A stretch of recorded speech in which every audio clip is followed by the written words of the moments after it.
दिखेगा।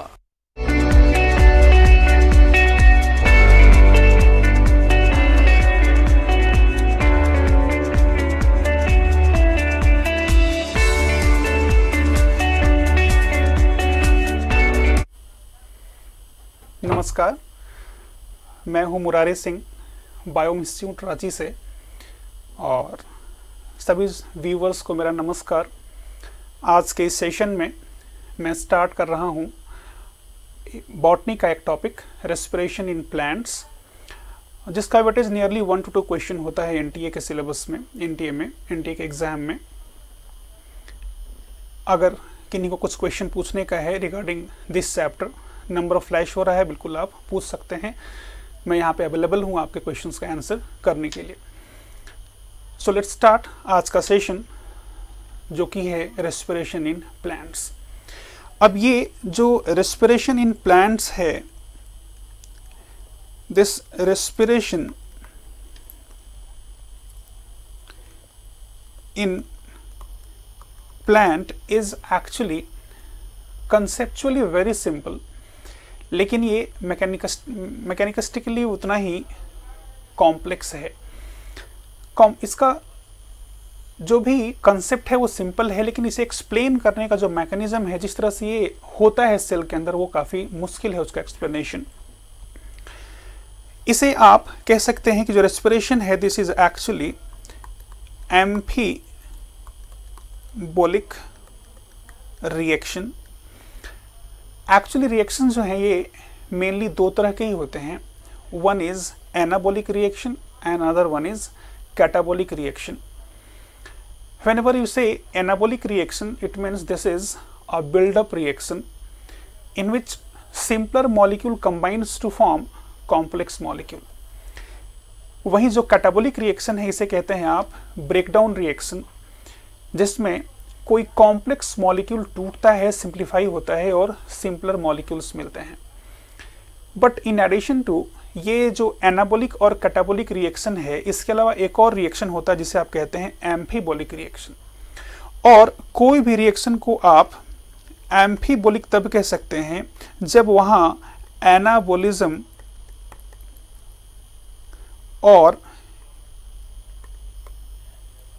कैटाबोलिज्म दोनों साथ में चल रहा हो। यानी यहाँ एनाबोलिज्म भी चल रहा है, यानी कॉम्प्लेक्स मॉलिक्यूल्स भी बन रहे होते हैं, at the same time complex molecule टूट के सिंपलर मॉलिक्यूल भी बन रहे होते हैं। दोनों चीज़ें साथ में चल रही होती हैं, इसलिए आप इसे कहते हैं एम्फीबोलिक रिएक्शन। अब ये जब रेस्पिरेशन होता है तो इसमें सबस्ट्रेट अलग अलग टाइप के हो सकते हैं। Substrate of respiration can be carbohydrate. जो कार्बोहाइड्रेट है ये भी एक सबस्ट्रेट है। वहीं जो फैट है ये भी अपने आप में एक रेस्पिरेटरी सबस्ट्रेट है। Similarly proteins are also respiratory substrate. यानी जब भी रेस्पिरेशन होता है तो उसमें कार्बोहाइड्रेट का भी ऑक्सीडेशन हो सकता है, यानी उसका सिंप्लीफिकेशन हो सकता है, फैट का भी हो सकता है और प्रोटीन का भी हो सकता है। लेकिन कोई अगर पूछे कि सबसे फेवर्ड सबस्ट्रेट कौन सा है फॉर रेस्पिरेशन, तो सबसे favoured substrate, most suitable substrate in a cell for respiration is carbohydrate. अगर कार्बोहाइड्रेट नहीं होता है सिस्टम में, then system opts for fat. फिर फैट का होता है ऑक्सीडेशन, और फैट के बाद जो फेवर्ड सबस्ट्रेट है वो है प्रोटीन। अब यहाँ पे क्वेश्चन डेवलप होता है कि कार्बोहाइड्रेट ही क्यों है favoured substrate, why not fat, why not protein. तो इसका भी कई सारा रीजन है। जैसे मैं दो रीजन यहाँ पे एक्सप्लेन कर रहा हूँ। जो फर्स्ट रीजन है वो ये कि जब प्रीबायोटिक लाइफ की आप बात करते हैं, यानी जब आप बात करते हैं अबाउट एवोल्यूशन, तो वहाँ जो सबसे पहले बनने वाला मोनोसेकेराइड था, दैट वाज ग्लूकोज।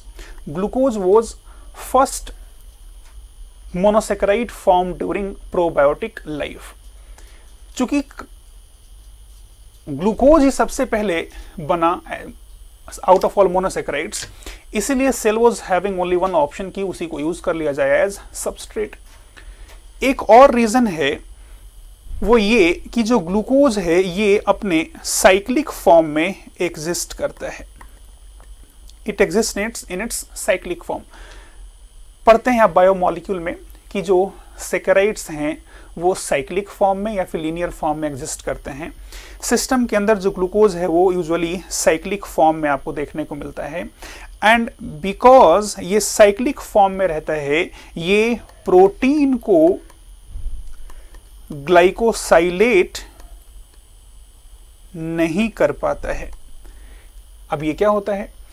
तो whenever there is addition of carbohydrate to any protein, इसे कहते हैं आप ग्लाइकोसाइलेशन।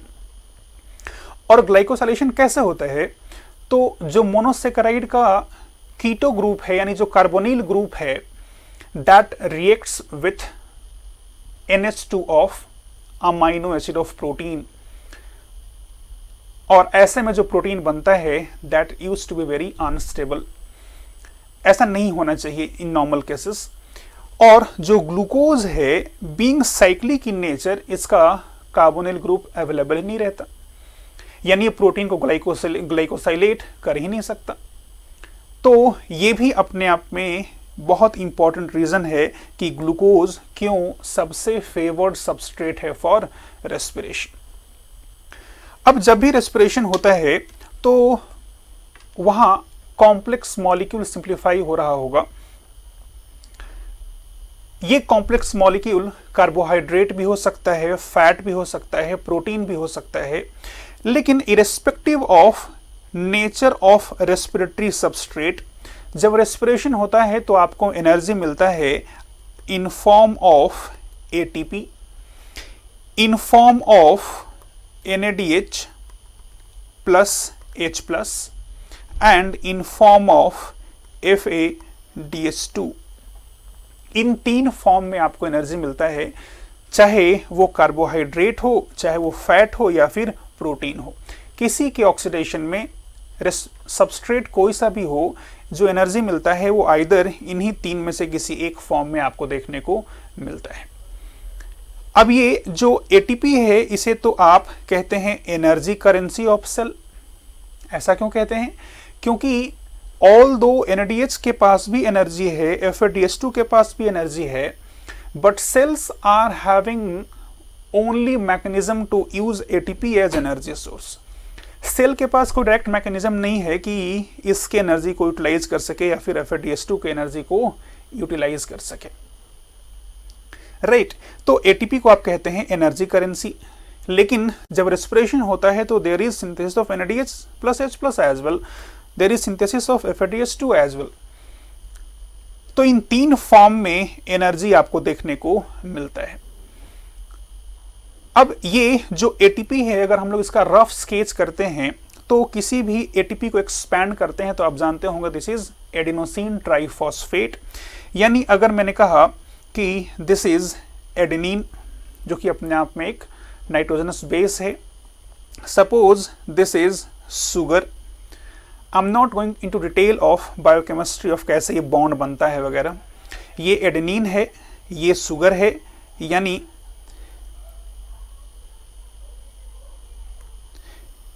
ये अपने आप में एडेनिन का न्यूक्लियोसाइड है जिसे आप कहते हैं adenosine. This is adenine, this is sugar and this entire structure is now adenosine, जो कि अपने आप में एडेनिन का आप कह सकते हैं न्यूक्लियोसाइड है। Now this sugar combines with 1 phosphate. ये एडिनोसिन था यहां से यहां तक। अब एडिनोसिन कंबाइन किया एक फॉस्फेट के साथ और बना क्या, this is adenosine monophosphate.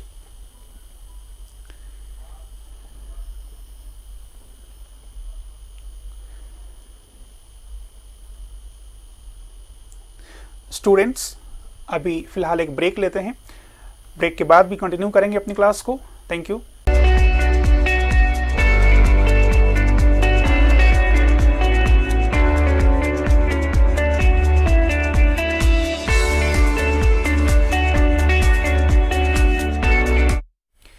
Break के बाद आप सभी का स्वागत है। लेक्चर को रेज्यूम करते हैं और हम लोग बात कर रहे थे कि जो ATP है, जिसका फुल फॉर्म है एडिनोसिन ट्राइफॉस्फेट, उसमें ये एडेनिन है, ये अगर शुगर है, तो दोनों को मिला के आप कहते हैं this is adenosine, this is known as adenosine, जो कि अपने आप में आप कह सकते हैं कि न्यूक्लियोसाइड है। किसका न्यूक्लियोसाइड है? This is nucleoside of adenine. Now this adenosine combines with this phosphate to form adenosine monophosphate. This entire structure is adenosine monophosphate. Now this AMP we can also add one more phosphate right over here. ये बन जाएगा अब ADP, ये है अब ADP। एक और अगर जोड़ देते हैं तो this entire structure becomes ATP, यही है ATP, जहां आपको दिख रहा है एडेनोसिन और 3 फॉस्फेट जुड़े हुए हैं। ये अल्फा फॉस्फेट कहलाता है, this is beta and this is gamma phosphate. अब जब ये बॉन्ड टूटता है बिटवीन बीटा एंड गामा तो मिलता है आपको 8.15 kilo calorie of energy. Similarly जब ये बॉन्ड टूटता है तो मिलता है nearly 6.5 kilo calorie of energy. Similarly जब ये बॉन्ड टूटता है तो काफ़ी कम एनर्जी मिलता है, that is nearly 3.14 kilo calorie. यानी यहाँ दिख रहा है कि जब ये बॉन्ड टूटता है बीटा और गामा के बीच का तो आपको ज़्यादा एनर्जी मिलता है, वहीं जब अल्फा बीटा के बीच का टूटता है तो आपको फिर से ज़्यादा एनर्जी मिलता है।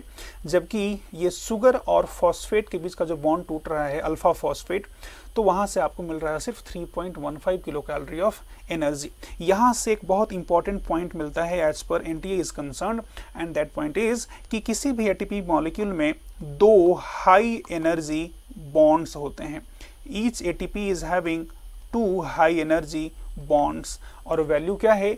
एक का है 8.15 किलो कैलोरी और दूसरे का है 6.5 किलो कैलोरी। ये एक बेसिक डिटेल है किसी भी ATP का, जो कि आपको ध्यान रखना चाहिए। अब ये जो रेस्पिरेशन है, जिसे मैंने कहा कि ATP मिलता है, NADH2 मिलता है, फिर DH2 मिलता है, ये रेस्पिरेशन कैसे प्रोसीड होता है जरा इसके बारे में ही बात कर लेते हैं। ये पूरे रेस्पिरेशन को मैं यहाँ पे एक फ्लो चार्ट के फॉर्म में आपको समझा रहा हूँ, एक समरी कह सकते हैं आप।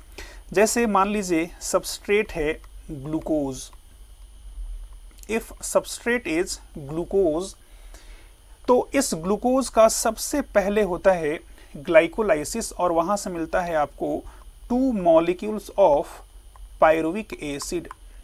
This is structure of pyruvic acid, यहाँ से मिला आपको पायरुविक एसिड।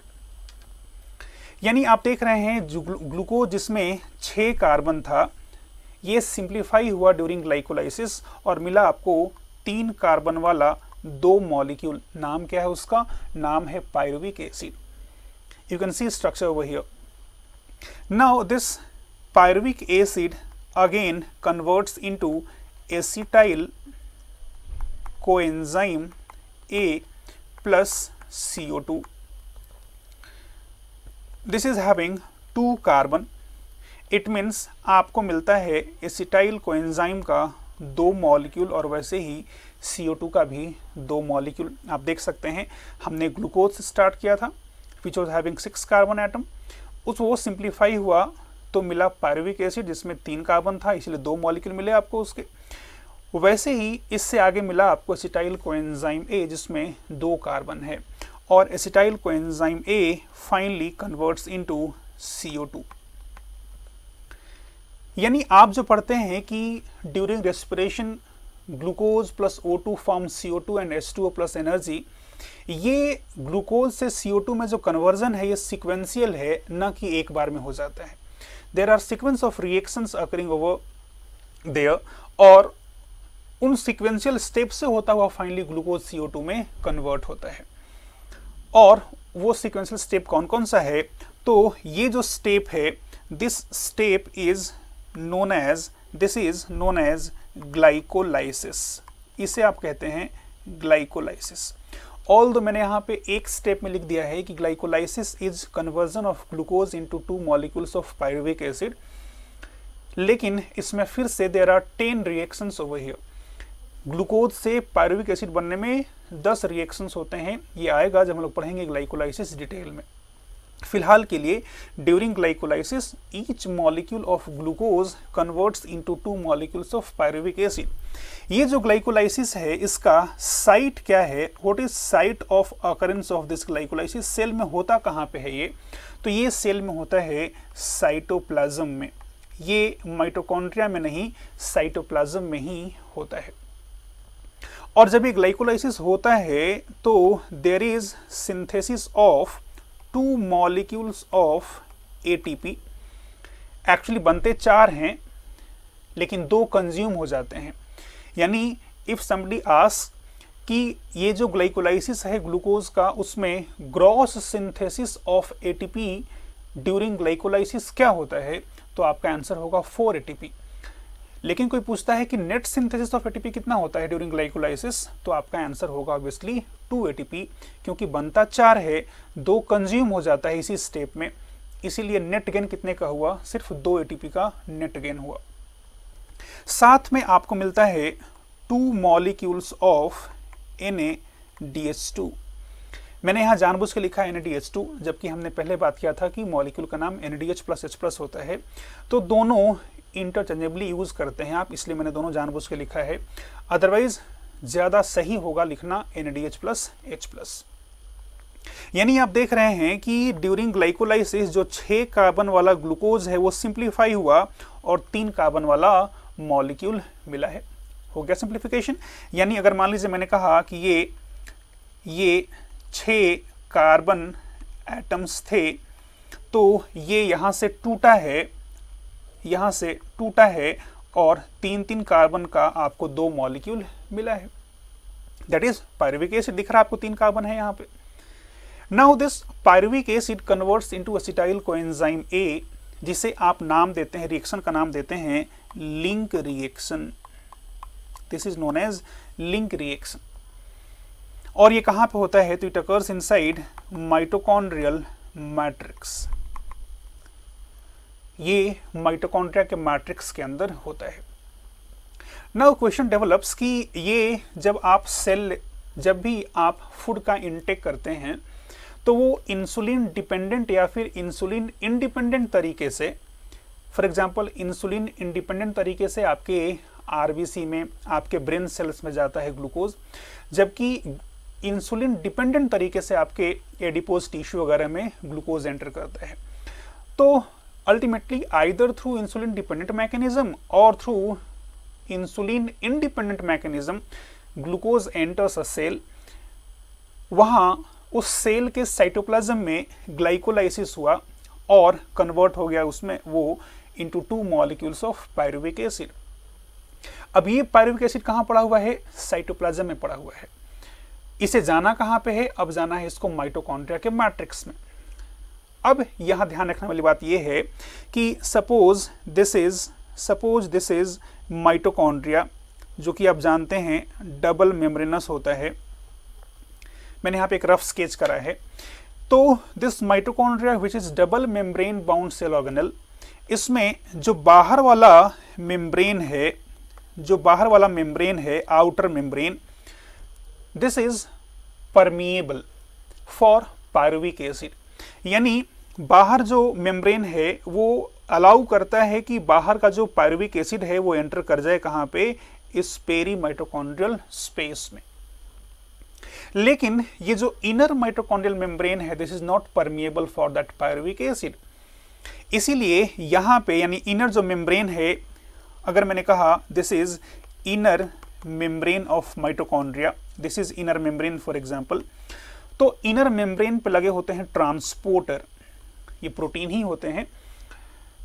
ये ट्रांसपोर्ट करते हैं इस पायरुविक एसिड को। Suppose this is matrix, suppose this is peri mitochondrial space, this is inner membrane and this is suppose this is outer membrane.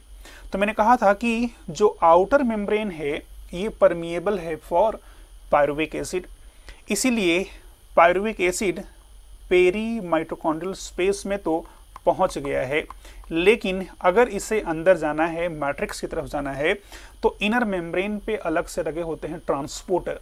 ये ट्रांसपोर्टर कैसे होते हैं? तो दे आर एंटीपोर्ट ट्रांसपोर्टर। अब ये क्या होता है? तो एंटीपोर्ट, सिनपोर्ट, ये सब पढ़ने को मिलेगा आपको ट्रांसपोर्ट इन प्लांट चैप्टर में। अभी उसकी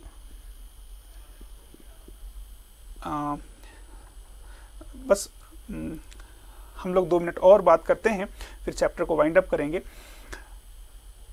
तो ये जो ट्रांसपोर्टर है ये एंटीपोर्ट टाइप का है, जो कि पायरुविक एसिड को जब अंदर ले जा रहा है तो OH- को बाहर की तरफ एक्सपोर्ट करता है। इसे आप एंटीपोर्ट कह रहे हैं क्योंकि जब पायरुविक एसिड का मूवमेंट देख रहे हैं तो ये ठीक OH के opposite direction में, this is antiport mechanism, and in this way this pyruvic acid enters this mitochondrial matrix, जहाँ पे होता है इसका further Krebs cycle, and this finally Krebs cycle के बाद इट कन्वर्ट्स इनटू CO2। चलिए आज के सेशन से इतना ही है।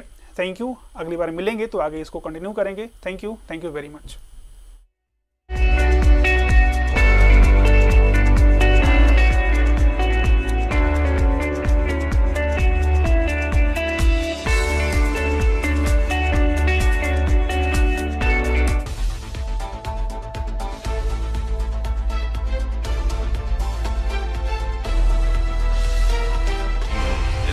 सच है तो दिखेगा।